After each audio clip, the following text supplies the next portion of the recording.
Ladies and gentlemen, the news is absolutely pouring down like rain. So much going on, so much to talk about. Honestly, you don't want to miss out on this. There's news in regards to Joao Felix, there's news in regards to Disasi, Chukwuemeka, Tell, Enzo Maresca giving some uh, information, internally through all the in the nose out there, providing all this information that Enzo Maresca wants certain type of players, wants a certain position, and whether it's going to happen or not. Let's see. John Obi Mikel is still after Nicholas Jackson. All kicking off, ladies and gentlemen. It is all kicking off.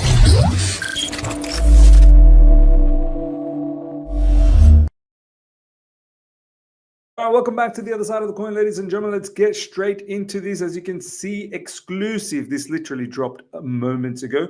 Chelsea and Aston Villa are in contact over Joao Felix. This is coming from Fabrice Hawkins, and also Fabrizio Romano has mentioned this moments ago off the back of a tweet that was provided on the Jan 25th by Blueco Extra. If you don't follow Blueco Extra, I do suggest you do that. They collate all the information of Blueco and put it in one place, which is a fantastic account to follow. Update. Remember, in the summer, Aston Villa wanted Joao Felix, but ended up joining Chelsea. Let's see if Villa could still be a destination for Felix, but there are several clubs around Europe calling his agents George Mendes, so we will follow situation. Yeah, look, prior to joining Chelsea Football Club, Joao Felix was actually rumored to go to Aston Villa. Aston Villa really wanted him.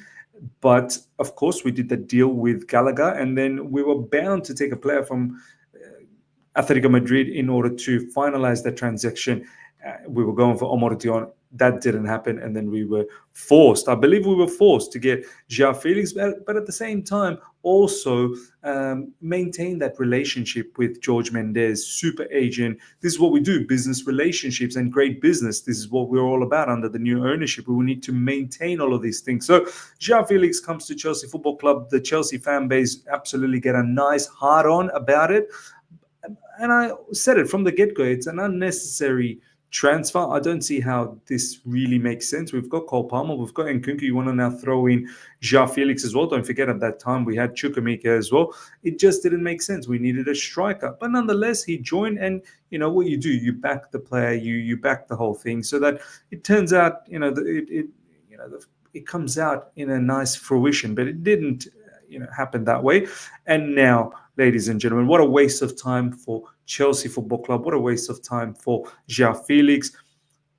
Yet a lot of fans will say great business. A lot of fans will say great business. We're in a situation where Fabrizio Romano, off the back of Fabrizio Hawkins, is saying Aston Villa, one of several clubs monitoring Joao Felix's situation ahead of the final days of the window. His agent, George Mendes, talking to many clubs, as reported last week. So it's a shambles. The way we've conducted our business last summer, everything has fallen apart.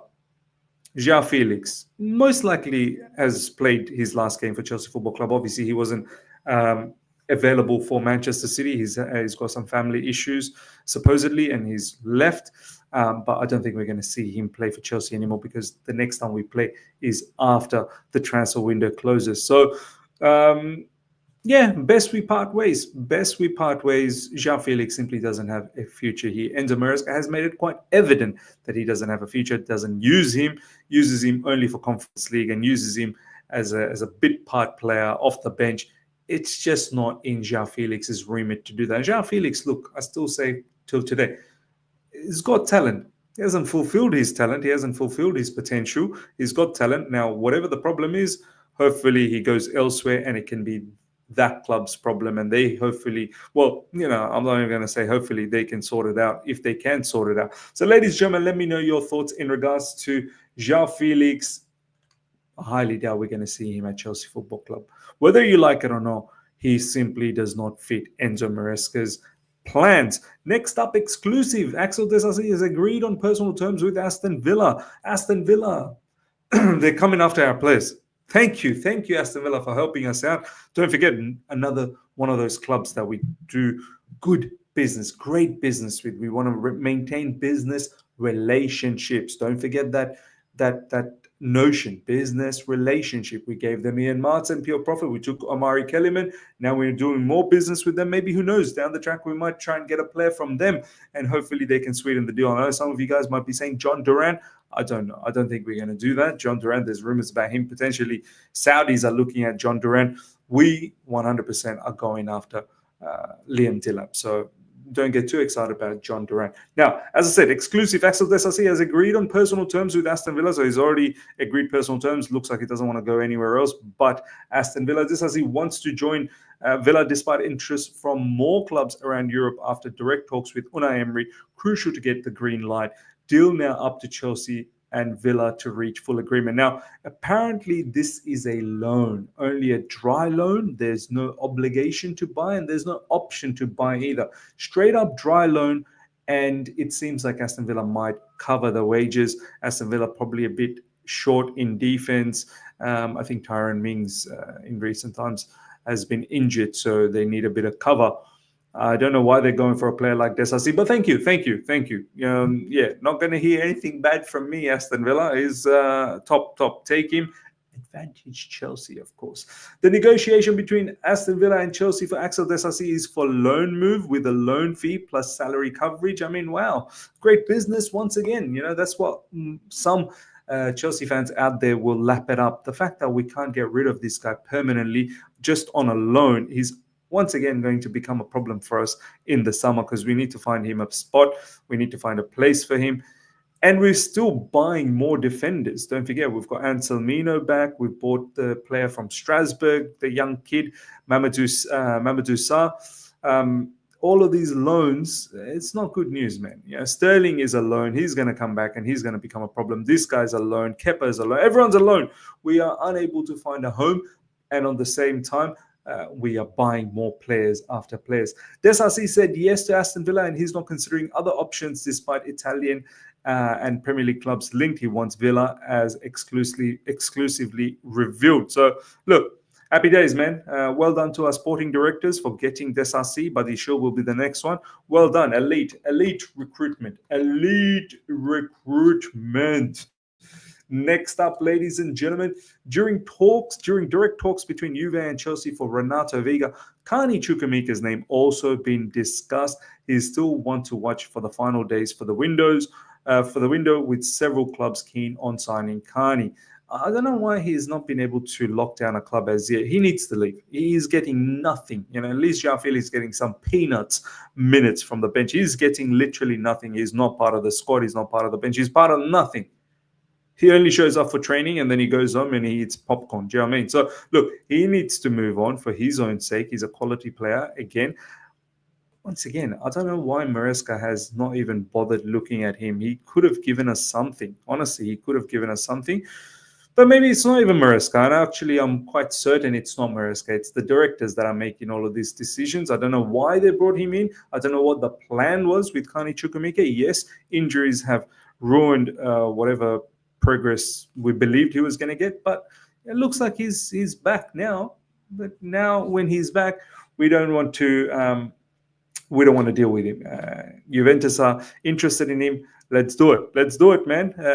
I don't know whether this is going to be a permanent sale or another loan. I don't know how many loans we can keep doing. I'm sure we're out of loan spots very, very soon. There's still a lot of players that are on loan. David Dutra Fofana, don't forget, he's on loan. Andre Santos is on loan. Ugochukwu is on loan. Many players that are on loan. But I'm not sure how many we can do. This one for Carney Chukwuemeka might have to be a permanent purchase. Tell, look at this, Matthias Tell, ladies and gentlemen, does not see Chelsea as a good destination for his development at this stage. Imagine I'm one of the Chelsea owners. That's a slap. This news is an absolute slap on their face. Matthias Tell, he does not see Chelsea as a good destination for his development at this stage. Well done, Matthias Tell. I respect. You've got a brain, and you're utilizing it. He summed it up. He's seen all the nonsense stuff that we do at our football club, and he doesn't want to take part of it. And this has been the case with Matthias Tell from the get-go. Our owners and our directors are chasing him, apparently chased him last summer as well. This brother wants nothing to do with the football club. He'd rather be a unused bench player at Bayern as opposed to joining Chelsea Football Club. Good on you. Good on you. If you come to Chelsea, yes, your future is going to be ruined. If anything, you're just going to have to use our club as a stepping stone to move on to your next destination. And yes, from our perspective, we don't need more kids, but this is how our owners and our sporting directors move. We need more kids because it's not enough. It's never enough. Tell is a talented player. He's a very talented player. I would love him at Chelsea Football Club, but I can't even say that anymore because we have so many kids. How many am I meant to love? I can't. I'm sorry. Too many kids. Tell is not going to help out. We need experienced statesmen in our club to help this nonsense situation, which will never happen. Next up, ladies and gentlemen, John Obi Mikel. I understand my former colleagues don't want to say it, but I'm coming out and saying it. We need a top keeper and a top striker to win the league. Robert isn't the guy, and Nicholas isn't the guy. And look, I agree with him. Look, Robert Sanchez definitely is not a top goalkeeper. He's probably a second or a third goalkeeper at best at a top club like Chelsea. The fact that we've spent 1.5 billion and we still don't have a quality goalkeeper, that's an indictment on ourselves, to be honest. That's criminal activity from us. Shame, absolute shame, mismanagement of money. All you can say about this football club. Some fans out there expect top four. You think this league is a piece of crap? You want to expect top four with Robert Sanchez? And also, look, once again, Nicholas Jackson, I rate him. I actually like him as a player. His overall package, there's a lot to like. But him as a striker inside the box, he's never been that guy.